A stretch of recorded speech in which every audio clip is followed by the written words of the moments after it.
안녕하세요. 밤을 걷는 철학자입니다. 오늘도 사주 예시를 보여드리면서 설명드리겠습니다. 어, 오늘의 사주 예시는 개축일주시고, 그리고 신유월에 태어나셨고요.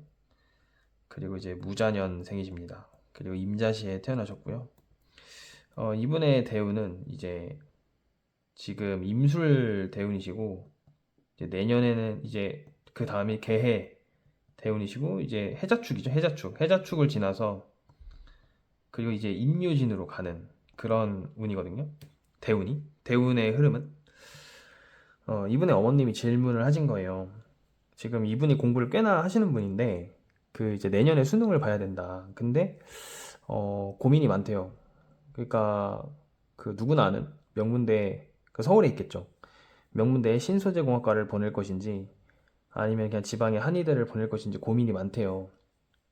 그래서 그거에 대한 질문을 하셨는데, 물론 선택은 본인이 하시는 거죠. 본인이 하시는 거고, 어, 이 사주를 가지고는 이제 그런 방향을 저희가 말씀을 드릴 수 있는 거죠.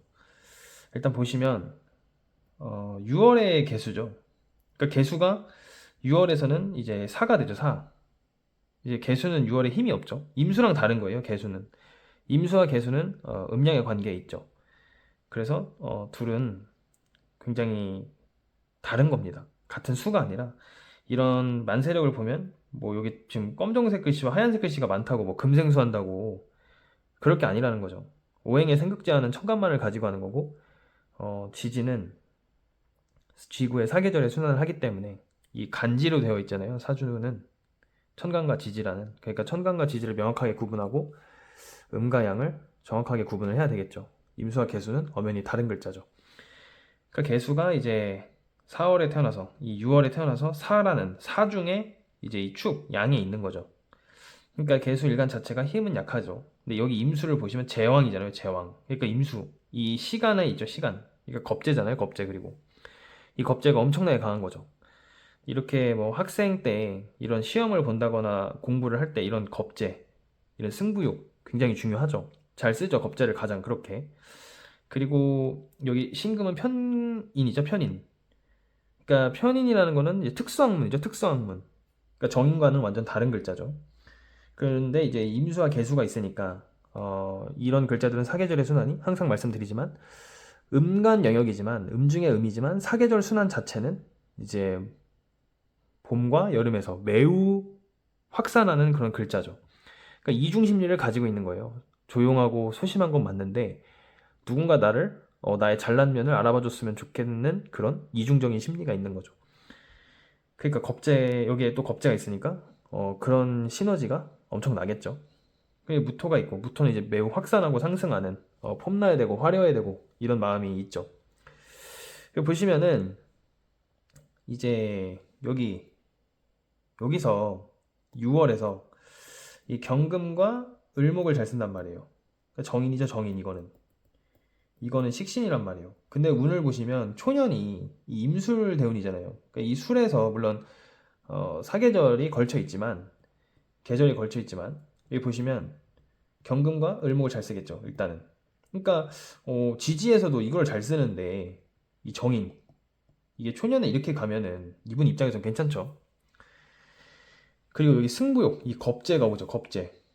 그러니까 완전 공부하기에는 굉장히 좋은 운이라고 할 수 있고. 근데 이분 지지를 보세요. 이렇게 자나 축이나 자유, 이런 조용하고 이제 사람이 없고 한적하고 사오미가 아니잖아요, 이 임묘진이나. 그러니까 이런 시간과 공간이 익숙하겠죠. 그러니까 운마저 이렇게 술, 뭐 해, 자유 이렇게 가니까 시간과 공간도 어느 정도 이분의 입장에서는 좀 괜찮게 흘러가고 있죠. 공부를 하기에는 조용하고 응축하고 그런 실속 있는 그런 사람이 없는 이런 공간으로. 그런데 이제 질문하신 거는 이제 명문대, 그런 도시나 그런 데 있는 명문대 신소재 공학과냐, 지방에 있는 한의대냐. 근데 답이 나와버렸죠. 여기 이제 해자축으로 가잖아요. 해자축. 그 다음이. 이렇게 항상 진로나 적성을 볼 때는 뭐 내년은 당장 뭐 2년 뒤에 뭐 이런 것만 볼 게 아니라 전체적인 대운을 봐야 되는 거죠. 전체적인 대운. 그러니까 여기 해자축으로 가잖아요. 이게 임묘진으로 가고 그러니까 20대를 여기서 다 보내는 거예요, 이분은. 이런 시간과 공간에서. 물론 이게 해외도 될 수 있겠죠. 근데 지금 질문하신 사항은 해외 대학을 보내는 게 아니시잖아요. 그러니까 여기서는 이 해자 축에서는 여기서 가장 잘 쓰는 건 임수와 이제 기토와 정화죠. 임수는 이제 겁재가 되고 기토는 편관이 되고 이 정화는 편재가 되죠. 그리고 이 학생 입장에서 가장 중요한 건 인성이겠죠, 인성. 여기 술까지는 이 정인, 경금이 잘 썼단 말이에요. 잘 썼단 말이에요. 근데 이 해자 축에서는 신금이 강하단 말이에요. 신금, 편인. 편인, 아까도 말씀을 드렸죠. 특수학문이죠. 특수학문. 그러니까 비제도권적인 그런 남들이 못하는 독특한 생각. 뭐 의사가 있다면 한의사가 있고 뭐 이런 거겠죠. 근데 이게 또 인묘진이에요. 인묘진. 여기서 가장 잘 쓰는 건 간목과 신금이란 말이에요. 신금이 여기 이제 있단 말이에요. 이렇게. 그럼 이 사람은 이 해자축이 지나버리면은 이 인묘진, 이 신금을 써야 된단 말이에요. 격이 되잖아요. 심지어. 그러니까 편인격이 된단 말이에요. 그런 학문이나 그런 기술이나 그게 가장 좋단 말이에요. 이 인묘진에서. 그러니까 이 대운만 봤을 때는 분명히 이 지방대 한의대를 가는 게 좋은 거죠. 이분 입장에서는 흐름이. 그리고 이분 사주를 보시면요. 매우 조용하고 고요해요. 물론 이런 개수와 신금이 있지만 이 원국 자체에서 보면 힘이 없단 말이에요. 개수와 신금은. 이건 본인의 생각과 마음이란 말이에요. 그러니까 이런 사주는 이제 지금 보시면 이게 편인이고 겁재잖아요. 물론 여기 이렇게 정관이 있긴 하지만 그래서 어떻게 보면 뭐 이거를 또 관인소통한다고 할 수도 있겠지만 이런 사주는 이제 본인 혼자 일을 해야 매우 골똘히 조용하게 한적한 곳에서 본인 혼자 본인의 일을 하는 게 좋겠죠. 이게 또 간목이 상관이잖아요. 상관. 이런 글자를 쓰면 좋단 말이에요. 이 대운의 흐름에서는. 근데 다만 이분이 개수일간이잖아요. 지금. 그리고 신금도 있고 무토도 있죠. 천간만 써볼게요. 근데 이제 내년이 병오년이란 말이에요. 병오년. 자, 세운 항상 이렇게 진학을 물어볼 때는 대운도 중요하지만 결국에는 세운에서 이제 세운을 물어보려고 질문을 한 거죠. 뭐 대학교를 뭐 3, 4년, 5년, 뭐 5, 6년 뒤에 가는 게 아니잖아요. 당장 내년인데, 자 보세요. 사오미잖아요, 사오미. 그러니까 이분은 이미 제 생각엔 명문대 신소재 공학과를 가고 싶을 확률이 높아요. 왜냐면 이 개수잖아요. 이 무토도 있고 이런 확산하고 상승하는 마음들이 있단 말이에요. 이 오화에서. 그러니까 이런 사오미에서는 당연히 가고 싶겠죠. 그런 데를. 이런 사람이 많은 곳이잖아요. 이 시공간이. 그러니까 이런 개수가 이제 날뛰기 시작하는 거죠. 이 사오미에서 로광세가 되잖아요. 이 신금도 사실 심리적으로는 누군가 나를 좀 알아봐 줬으면 좋겠다. 그런 빛나는 곳을 좀 원할 수 있는 거죠. 본인이. 근데 이제 본인의 선택이죠. 근데 이제 명확히 드릴 수 있는 거는 이 해자축으로 가잖아요. 대운이 약간. 그리고 이제 여기서는 그리고 이제 본인이 익숙한 아까 이분이 6월생이었잖아요. 이 6월에서 이제 경금을 잘 쓰니까 정인이잖아요. 그러니까 이 정인이 이 사오미에서는 약하지 않단 말이에요. 또 여기서 경금이 나름 힘이 있단 말이에요. 그러니까 이런 게 익숙한 세운의 아직 임술이잖아요. 임술. 그러니까 본인은 어떻게 보면 이런 사오미를 가고 싶은 생각이 개수다 보니까 무토도 있고 강할 수는 있겠지만 제가 말씀드릴 수 있는 건 이 해자축이라는 시공간이 꽤나 길게 간단 말이에요. 그리고 이 사오미가 지나버리면 이제 신유술 해자축으로 가죠. 이 세운도. 그러니까 요 반짝 요 때는 이제 갈 수 있겠죠.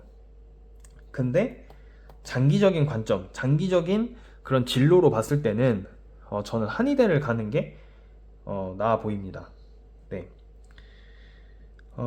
그래서 결론은 본인이 선택을 하는 건데 이제 대운과 세운을 봤을 때 그리고 원국의 그릇의 크기와 종류 그리고 격을 이제 나중에 보니까 편인격으로 가잖아요.